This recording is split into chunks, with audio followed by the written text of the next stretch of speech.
रुख करेंगे अरुणाचल का, क्योंकि अरुणाचल दौरे पर प्रधानमंत्री नरेंद्र मोदी हैं। इस दौरान उन्होंने कई परियोजनाओं का उद्घाटन किया है, साथ ही जनसभा को संबोधित कर रहे हैं। क्या कुछ कह रहे हैं, सुनवाते हैं। छूट गया साथियों, आपने जब 2014 में मुझे देश की सेवा का अवसर दिया तो मैंने कांग्रेसी सोच से देश को मुक्ति दिलाने की ठान ली।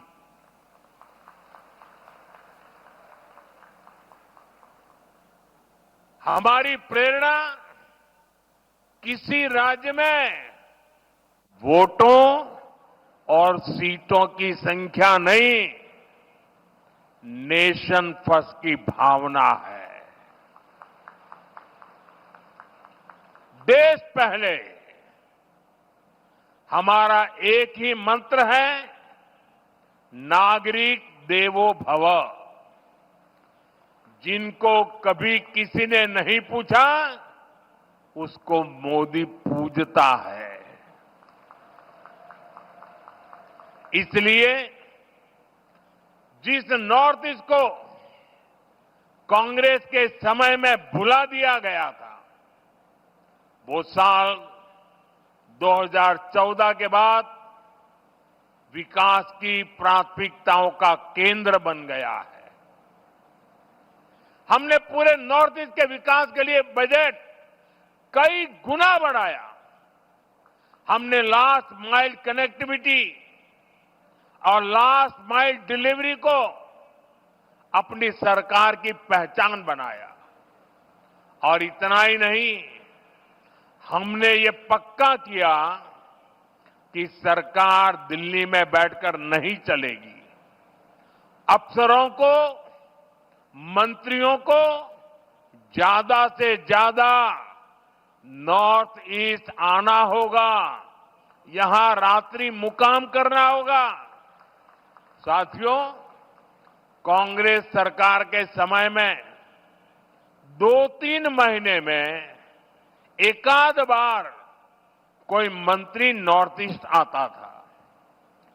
बीजेपी सरकार में अब तक 800 से ज्यादा बार केंद्रीय मंत्री नॉर्थ ईस्ट आ चुके हैं। और ऐसा नहीं है कि सिर्फ आए और चले गए। हमारे मंत्री आते हैं तो प्रयास रहता है कि वो दूर दराज के क्षेत्रों में जाए, जिलों में जाए, ब्लॉक में जाए। इतना ही नहीं, कम से कम एक रात रुक करके जाए। मैं खुद ही प्रधानमंत्री के तौर पर 70 से ज्यादा बार नॉर्थ ईस्ट आया हूं।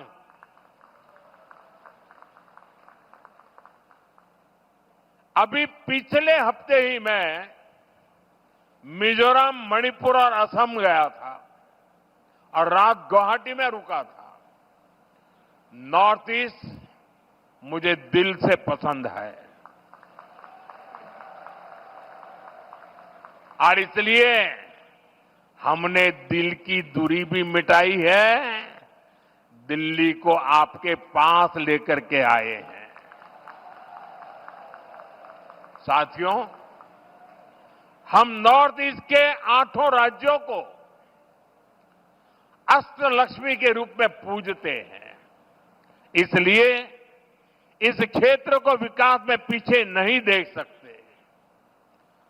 यहां विकास के लिए केंद्र सरकार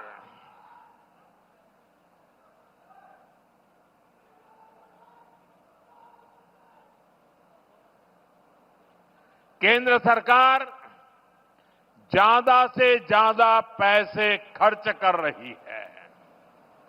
मैं आपको एक उदाहरण देता हूं। आप में से कुछ लोगों को पता होगा, देश में जो टैक्स इकट्ठा होता है उसका एक हिस्सा राज्यों को मिलता है। जब कांग्रेस की सरकार थी तो 10 साल में अरुणाचल प्रदेश को सेंट्रल टैक्स में से सिर्फ 6,000 करोड़ रुपए ही मिले थे। यानी बीजेपी की सरकार ने अरुणाचल को 16 गुना ज्यादा पैसा दिया है। और ये सिर्फ टैक्स का हिस्सा है। इसके अलावा यहां अलग अलग स्कीम के तहत जो भारत सरकार खर्च कर रही है, जो बड़े बड़े प्रोजेक्ट यहां बन रहे हैं, वो तो अलग ही है। इसलिए आज आप अरुणाचल में इतना व्यापक, इतना तेज विकास होते देख रहे हैं।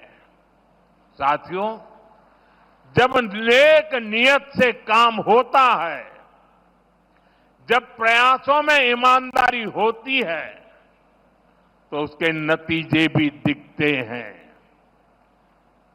आज हमारा नॉर्थ ईस्ट देश के विकास की ड्राइविंग फोर्स बन रहा है और बहुत बड़ा फोकस यहां सुशासन पर है, गुड गवर्नेंस पर है। हमारी सरकार के लिए नागरिकों के हितों से बड़ा कुछ भी नहीं। आपका जीवन आसान बने और आसान बने, इसलिए ईज ऑफ लिविंग, आपको आने जाने में मुश्किल ना हो, इसलिए ईज ऑफ ट्रैवल, आपको इलाज में परेशानी ना हो, इसलिए ईज ऑफ मेडिकल ट्रीटमेंट, आपके बच्चों को पढ़ाई में दिक्कत ना हो, इसलिए ईज ऑफ एजुकेशन, आपको व्यापार कारोबार में परेशानी ना हो, इसलिए ईज ऑफ डूइंग बिजनेस। इन सारे लक्ष्यों को लेकर यहां डबल इंजन की बीजेपी सरकार काम कर रही है। जिन इलाकों में पहले कोई सड़कों की सोच भी नहीं सकता था, आज वहां अच्छे हाईवे बन रहे हैं। सेला टनल जैसा इंफ्रास्ट्रक्चर कुछ साल पहले तक ये सोचना भी असंभव था, लेकिन आज सेला टनल अरुणाचल की पहचान बन चुकी है। साथियों, केंद्र सरकार का प्रयास है कि अरुणाचल सहित नॉर्थ ईस्ट के दूर दराज के इलाकों में हेलीपोर्ट बने, इसलिए इन क्षेत्रों को उड़ान स्कीम से जोड़ा गया है। यहां जो होलोंगी एयरपोर्ट है, वहां भी नई टर्मिनल बिल्डिंग बन चुकी है। अब यहां से सीधे दिल्ली को फ्लाइट मिलती है। इससे आम पैसेंजर्स को, स्टूडेंट्स को, टूरिस्ट को तो फायदा होता ही है, यहां के किसानों और छोटे उद्योगों को भी लाभ हो रहा है। यहां से देश के बड़े बाजारों तक फल सब्जियां पहुंचाना, अपनी उपज पहुंचाना अब और आसान हो गया है। साथियों, हम सभी 2047 तक अपने देश को विकसित बनाने के लक्ष्य को लेकर चल रहे हैं। और भारत तभी विकसित होगा जब देश का हर राज्य विकसित होगा। भारत तभी विकसित होगा जब देश का राज्य राष्ट्र के लक्ष्यों के साथ कंधे से कंधा मिलाकर चलेगा। मुझे खुशी है कि देश के बड़े लक्ष्यों को पूरा करने में नॉर्थ ईस्ट बहुत बड़ी भूमिका निभा रहा है।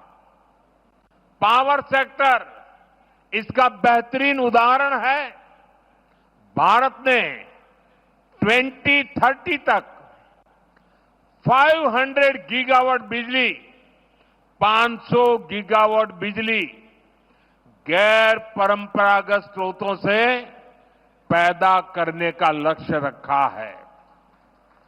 ये लक्ष्य सोलर पावर, विंड एनर्जी, पानी से बिजली बनाकर पूरा किया जाएगा। हमारा अरुणाचल प्रदेश इसमें देश के साथ कदम ताल करते हुए चल रहा है। आज जिन 2 पावर प्रोजेक्ट्स का शिलान्यास किया गया है, वो पावर प्रोड्यूसर के रूप में अरुणाचल की स्थिति को और मजबूत करेंगे।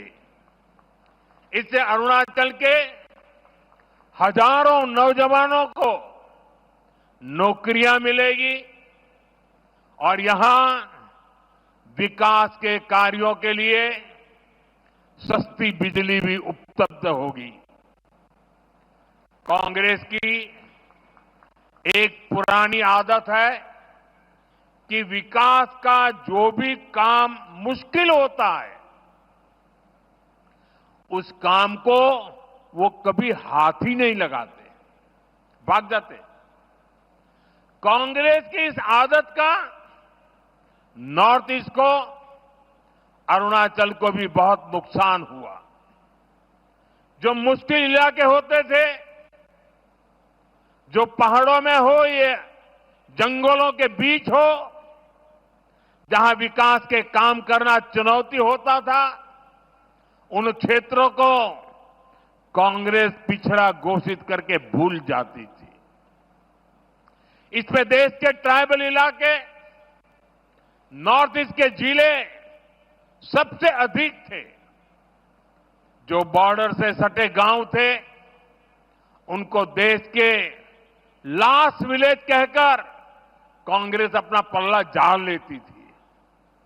और ऐसा करके कांग्रेस अपनी नाकामियों को छुपा ले जाती थी। यही कारण है कि आदिवासी क्षेत्रों से, बॉर्डर के एरिया से लोगों को निरंतर पलायन होता गया।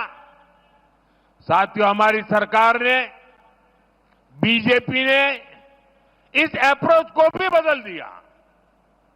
जिनको कांग्रेस बैकवर्ड डिस्ट्रिक्ट कहती थी, हमने उनको एस्पिरेशनल डिस्ट्रिक्ट बनाया और वहां विकास को प्राथमिकता दी गई।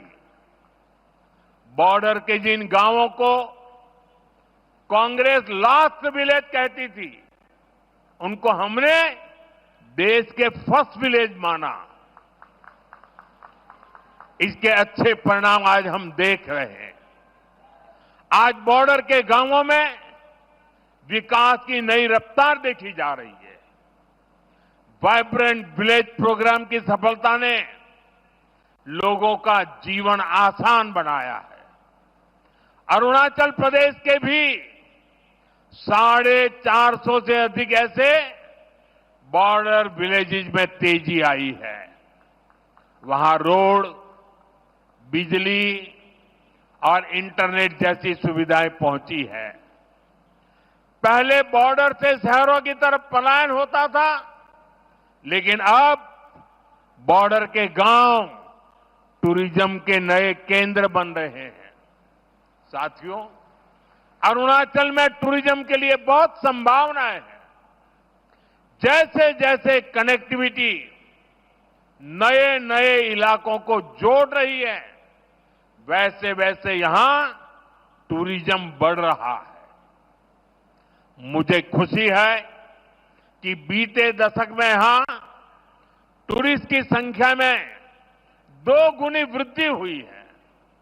लेकिन अरुणाचल का सामर्थ्य नेचर और कल्चर से जुड़े टूरिज्म से भी कहीं ज्यादा है। आजकल दुनिया में कॉन्फ्रेंस और कंसर्ट टूरिज्म की भी बहुत बाढ़ आ रही है, बहुत बढ़ रहा है। इसलिए तवांग में बनने जा रहा आधुनिक कन्वेंशन सेंटर अरुणाचल के टूरिज्म में एक नया आयाम जोड़ेगा। अरुणाचल को भारत सरकार के वाइब्रेंट विलेज अभियान से भी बहुत मदद मिलेगी। ये अभियान हमारे बॉर्डर किनारे बसे गांवों के लिए मील का पत्थर साबित हो रहा है। साथियों, आज अरुणाचल में तेजी से विकास इसलिए दिख रहा है क्योंकि दिल्ली और ईटानगर दोनों जगह बीजेपी सरकार है। केंद्र और राज्य दोनों की ऊर्जा विकास में लग रही है। अब जैसे यहां कैंसर इंस्टीट्यूट का काम शुरू हुआ है, यहां मेडिकल कॉलेज बन रहे हैं, आयुष्मान स्कीम से यहां अनेक साथियों को मुफ्त इलाज मिल रहा है। ये केंद्र और राज्य के डबल इंजन से संभव हो पा रहा है। साथियों, डबल इंजन सरकार के प्रयासों से ही अरुणाचल अब कृषि और बागवानी में आगे बढ़ रहा है। यहां के कीवी, संतरे, इलायची, पाइनएप्पल अरुणाचल को नई पहचान दे रहे हैं। पीएम किसान सम्मान निधि का पैसा भी यहां के किसानों के बहुत काम आ रहा है। साथियों, माताओं, बहनों, बेटियों को सशक्त करना हमारी बहुत बड़ी प्राथमिकता है।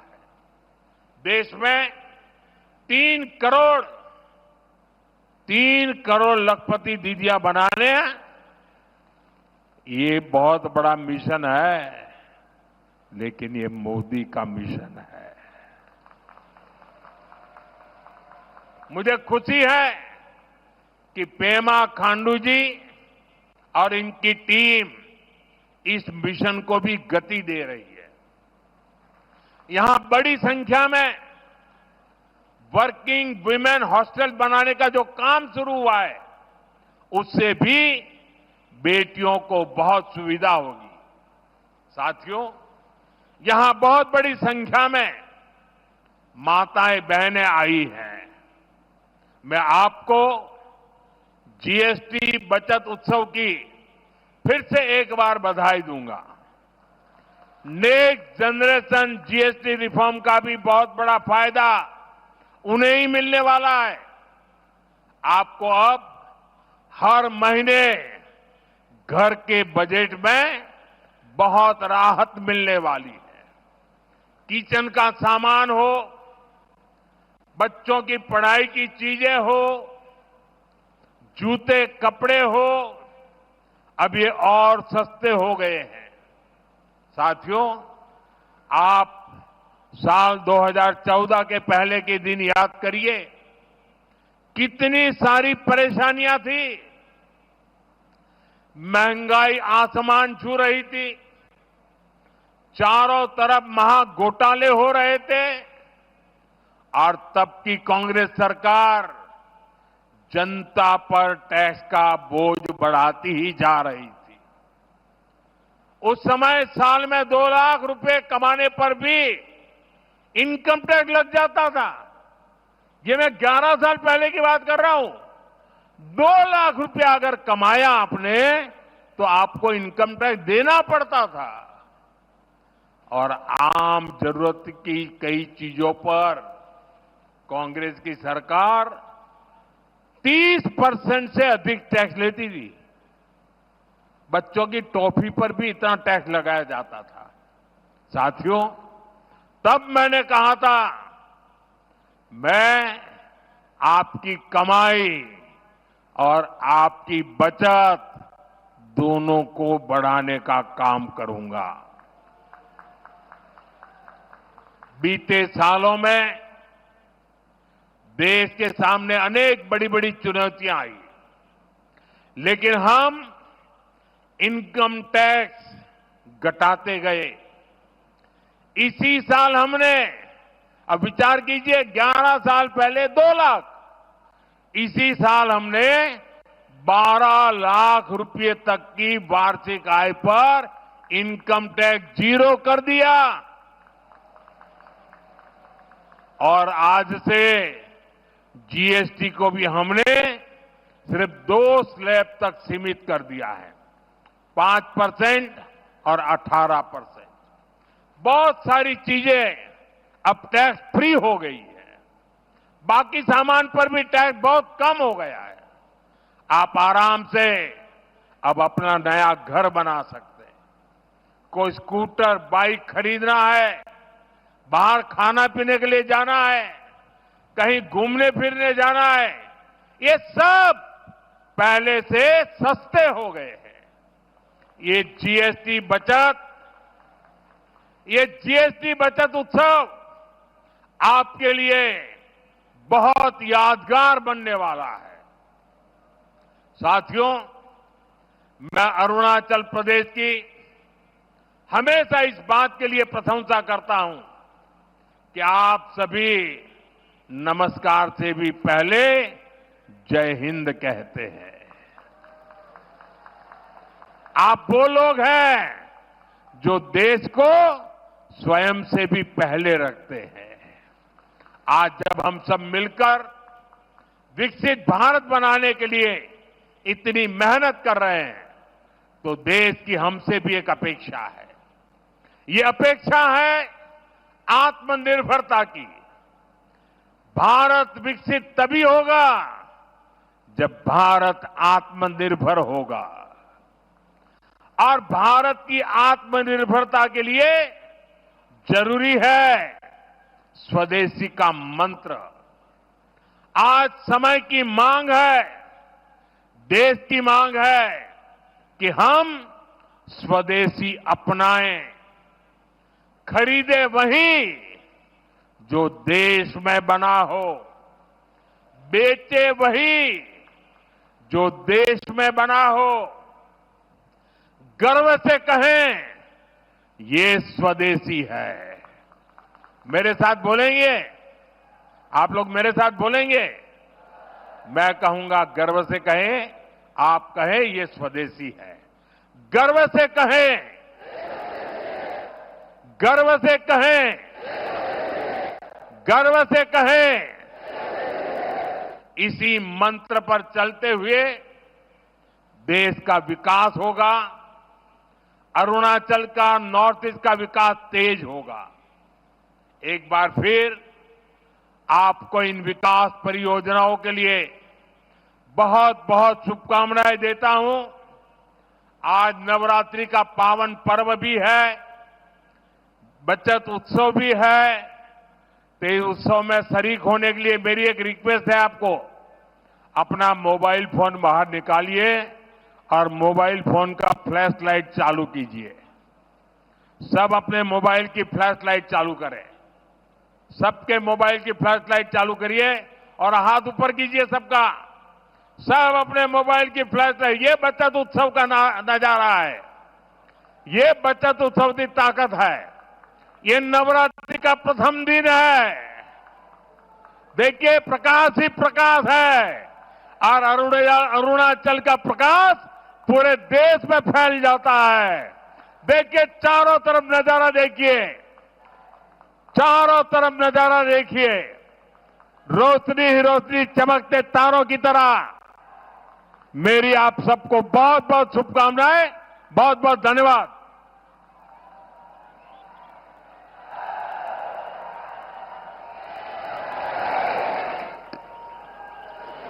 बहुत बहुत धन्यवाद आदरणीय प्रधानमंत्री महोदय।